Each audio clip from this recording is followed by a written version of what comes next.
Kahit magkalayo ang dalawa, marami naman ayuda ng mga pictures na naglabasan ang dalawa. Napaka-natural nila, talagang kikiligin at kikiligin ka kahit picture lang. At kitang-kita dito na napakaganda ni Bel Mariano. Kaya panigurado talagang miss na ni Donnie si Bel. Kaya panay laging video call eto. Sigurado walang oras na hindi niya ina-update si Bel. Kahit siguro hindi magka-text or mag-video call, talagang laging mag-update si Donnie. Ganyang ka-loyal ito kay Bel. Sa sobrang miss niya ito dahil Switzerland to Philippines, talagang pag-uwi niya, talagang i-date niya si Bel.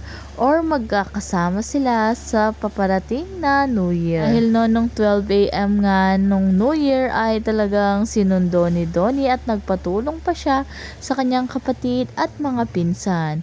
Kitang-kita pa nga na nasa harapan si Bel at nag-holding hands ang dalawa. Walang hindi kayang gawin si Donnie pagdating kay Bel. Talagang gagawa at gagawa siyang oras para sa kanya.